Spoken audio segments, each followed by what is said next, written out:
Jika kalian sudah habis-habisan di trading, mungkin video ini untuk Anda.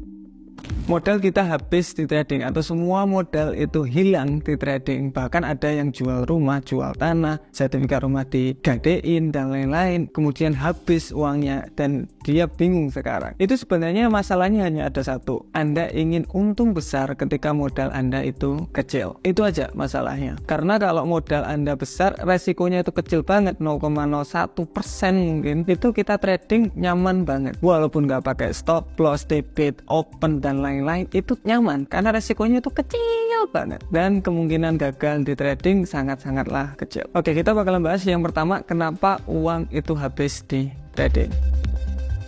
Yang pertama, terlalu percaya diri. Orang itu trading udah punya skillnya, itu sudah punya skill, udah lihat video-video kita, gampang kalau kayak gini, masuk di trading, terlalu percaya diri, dia kemudian habis uangnya. Jadi jangan terlalu percaya diri. Sebagus apapun setupnya, itu ada kemungkinan gagalnya. Jadi yang humble-humble aja. Kemudian yang kedua, ada namanya resiko yang tidak teratur. Kalau kita nggak tahu berapa yang kita resikoin, ya gimana kita mau trading. Jadi setiap kali trading kalian mau meresikokan, atau setiap kali stop loss saya mau meresikokan 1% lah maksimal. Jadi kayak gitu bisa. Itu berarti resiko Anda itu terukur. Kalau nggak ada ukurannya kayak gitu, ya pokoknya saya masuk trading, lossnya misalkan saya bisa terima, ya saya cut. Kalau enggak, ya saya nggak cut. Itu kurang spesifik karena setiap orang emosinya itu berbeda-beda. Kita harus punya kayak standarnya. Oke lah, mentok di 1% saya cut, itu juga bisa. Jadi lebih punya standar berapa resiko yang bisa kita terima. Yang ketiga, ini yang menurut saya mulai banyak di Indonesia, yaitu mentor yang mengajarkan kurang baik menurut saya. Karena resiko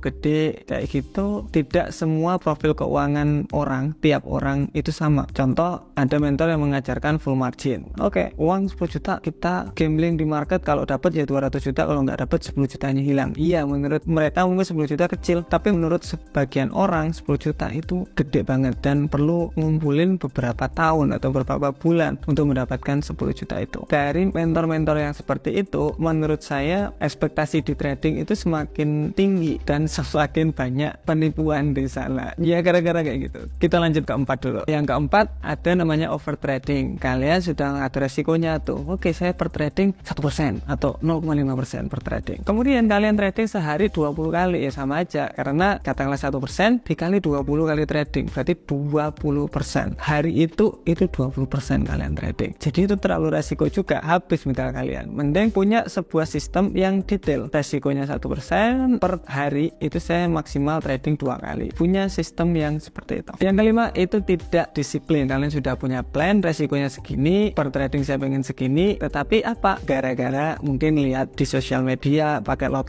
size gede-gede, kalian pengen kayak gitu, maka nggak sesuai trading plan-nya. Jadi di sini yang susah itu disiplin sama trading plan yang sudah kalian tentukan. Itu yang bikin susah itu di situ. Nggak tahu kenapa manusia itu susah banget untuk disiplin. Kalau saya dari dulu memang orangnya agak lumayan disiplin. Dari waktu saya di Australia sudah ditanemin namanya kedisiplinan. Karena kalau nggak disiplin ya kita dipecat. Gampang banget kalau di sana. Jadi ya harus disiplin dong jadi orang. Yang keenam, mungkin uang habis di sini karena penipuan. Itu banyak sekali di sini, kayak robot kemarin itu penipuan. Jadi kita harus lebih hati-hati untuk naruh uangnya, dan juga mungkin juga bukan penipuan tetapi uang yang dikelola oleh orang lain, itu juga bisa. Contoh, broker menawarin, oh saya yang kelola aja uangnya, nanti kita tinggal sharing profit aja. Itu kelihatannya menarik, tetapi broker di sini hanya mengambil komisi sebenarnya. Makanya lot size-nya itu gedein. Ketika lotnya digedein, apa? Modalnya itu pasti habis. Sebelum habis, mereka pasti minta ke kalian top up lagi, Pak. Kalau nggak gitu uangnya nanti hilang. Alhasil apa? Kalian top up lagi. Kemudian apa? Hampir habis lagi karena lot size-nya itu nggak teratur. Dia nggak tahu namanya risk management. Kemudian over tradingnya itu juga nggak tahu. Wes pokoknya dia open banyak, dia dapat komisi banyak. Kalau posisi tadi untung, dia juga dapat persentase dari keuntungan itu tadi. Jadi dia seperti win-win. Kalau gagal ya udah nggak apa-apa, dia masih dapat komisi. Kalau untung dia dapat lebih banyak. Jadi kayak nggak ada ruginya di dia. Makanya kalau di tradingkan orang lain, saya tuh kurang setuju. Mending di tradingkan sendiri, gampang buat trading. Kita udah bahas tuh di tahap pertama kenapa orang itu gagal di trading. Di tahap kedua, jika Anda ingin memulai kembali di trading,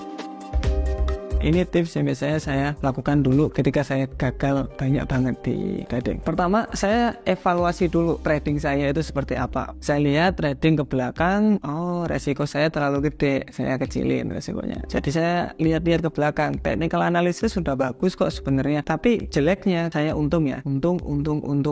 Ketika gagal 2 kali modalnya habis. Nah berarti kan resikonya kurang stabil di sana. Dari situ saya mengevaluasi kinerja trading saya. Yang kedua, saya terlalu berekspektasi terlalu gede di trading. Maka dari itu tipsnya, ekspektasinya nggak usah gede-gede, ekspektasinya kecil. Kalau memang modal kalian itu 10 juta, jangan berharap mendapatkan 5 juta atau 50% per bulan. Itu ya nggak realistis. Jadi kalau modal kecil, ya pendapatannya kecil. Kalau kalian lihat orang pendapatannya 100 juta, 200, ya terserah mereka. Yang penting kalian itu fokus pada diri kalian sendiri. Yang ketiga, saya cari mentor yang pengalaman atau teman aja yang sudah trading konsisten. Kalian cek historinya, saya bisa trading dan lain-lain. Oke, saya lihat boleh nggak MetaTrader-nya. Kalau kalian lihat 4 tahun ke belakang, 4 tahun bukan 4 bulan atau 5 bulan, 4 tahun ke belakang itu baik, bisa dong minta diajarin bagaimana sih mindsetnya dia ketika dia trading. Kalau technical analysis kemungkinan semuanya itu sama, tapi yang membedain ya mindsetnya dia bagaimana, karena itu yang merubah orang yang nggak profit menjadi profit. Kemudian yang keempat itu kurangi frekuensi trading. Kalau saya dulu trading pagi siang malam, sekarang sudah mulai agak berkurang frekuensinya, karena memang market memberikan 24 jam tapi kita tidak perlu trading 24 jam, jadi dikurangi aja frekuensinya. Yang kelima, ini kebanyakan orang masuk ke sebuah bisnis tapi nggak ada planning. Saran saya kalau mau mulai dari awal itu punya planning dulu. Saya mau modal segini, resiko saya segini, pakai technical analysis segini, risk and reward segini. Kalau nggak sesuai saya nggak entry, kalau sudah sesuai saya entry. That's it, simple. Kemudian yang keenam itu 5% is good. Biasanya saya kasih threshold, kasih angan-angan kalau trading itu dapatnya itu 5% per bulan. Jadi kalian ekspektasinya biar nggak terlalu tinggi. Bisa trading itu 1000%, 10.000% ya bisa. Cuma saya nggak mau ekspektasi kalian itu kegedean nanti. Jadi mending selalu bilang 5% is good. Modal kalian 10 juta ya dapat 500.000. Loh kok dikit banget? Ya emang modalnya segitu Pak. Kalau modal 100 juta dapat 5 juta is good. Jadi kayak gitu, 5% is good. Nggak usah terlalu tinggi-tinggi. Karena kalau kita sudah mikirnya sekecil ini dapatnya, berarti kita berpikiran oke, modal saya gede nih, resiko saya pakai 0,1% per trading kelihatannya menarik nih dan lebih santai saya tradingnya. Itu yang saya pengen dari kalian, nggak terlalu senam jantung katanya. Kemudian yang keenam, kalau udah punya trading plan, udah punya target, itu ya didisiplinkan trading plannya tadi, ngikutin. Kalau nggak sesuai plan ya nggak usah ikut. Kalian bisa lihat live trading kita Senin sampai Jumat jam 7 malam, sering banget saya bilang oh ini bagus nih tapi saya nggak entry, nggak sesuai dengan trading plan saya. Itu sering banget kayak gitu karena saya disiplin. Selanjutnya itu ada namanya istirahat. Kita juga butuh tuh namanya istirahat. Kalau kita udah loss banyak, pikiran itu pasti pening banget dan biasanya sakit. Kalau saya dulu sakit jadi pikiran pening banget. Mending istirahat dulu, santai dulu, wes nggak usah mikirin trading dulu 1 minggu 2 minggu, santai dulu. Kemudian baru evaluasi tradingnya bagaimana, bikin trading plan yang baru lagi. Kalau nggak ada modalnya, nabung, nggak usah keburu-buru, santai aja. Nggak perlu pinjem bank, pinjem temen, nggak usah, santai aja sambil ngumpulin uangnya, sambil evaluasi tradingnya. Percuma kalian mau ngambil di bank, habis juga nanti kalau belum punya trading plan yang jelas. Ini yang menarik menurut saya, itu trader tetapi mentalnya investor. Ini yang baru-baru ini saya terapin di saya dan juga di murid-murid saya yang paling dekat. Itu dimana kita trader tapi pikirannya investor. Maksudnya gimana? Modal gede, resiko 0,001%. Jadi kita berpikirnya seperti investor. Resikonya itu kayak modal kalian itu 100 juta, setiap kali kalian trading itu cuma 10.000. Jadi nggak kelihatan sama sekali. Tetapi enaknya kayak gini, ketika kalian open posisi, dia turun, lebih murah nih, bagus nih, buy posisi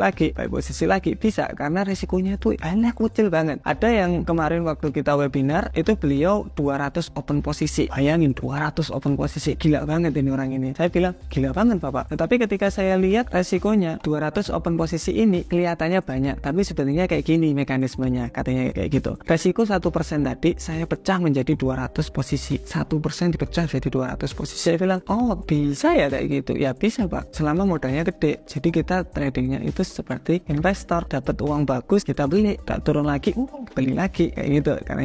Karena modalnya gede, resikonya itu kecil banget. Bukan 1%, bukan 0,1, 0,001%. Gila pokoknya. Dan itu working buat beliau. video. Jadi temuin cara-cara trading yang kalian cocok dan profitable, karena setiap orang itu cara tradingnya itu berbeda-beda. Yang terakhir ini yang paling penting buat kalian, yaitu pakai akal sehat dan riset. Kalau ada penipuan, contoh kayak orang memberikan sebuah, ini loh asik, kamu nggak perlu ngapa-ngapain, kamu dapat uang 10% per bulan. Dipikir aja, saya nggak ngapa-ngapain, saya dapat uang 10 juta, enak banget kelihatannya ya. Nah, kalian harus berpikir lebih kritis lagi, kok enak banget, ini bener apa enggak? Dicek. Banyak orang langsung berangkat, jadi dicek dulu, pakai akal sehat dulu. Kelihatannya kok nggak mungkin ya Pak ya, ini pakai apa ya? Pakai forex. Oh, forex mungkin. Brokernya pakai apa ya? Nggak terregulasi, berarti kemungkinan ini scam kalau masih belum terregulasi, karena harga bisa dimainin, kemudian kalian nggak bisa withdraw juga. Jadi macam-macam, pakai akal sehat dan juga di riset terlebih dahulu. Kalau pengen nyoba-nyoba, paling ya masukin 10.000 atau 100.000 dulu, terserah. Yang penting setelah masuk modalnya langsung ditarik juga nggak apa-apa. Tapi yang jelas hati-hati banget, karena banyak orang ketika mendapatkan yang menarik kayak gitu, dia taruh tuh pertama 10 juta, 50 juta, katakanlah kita taruh,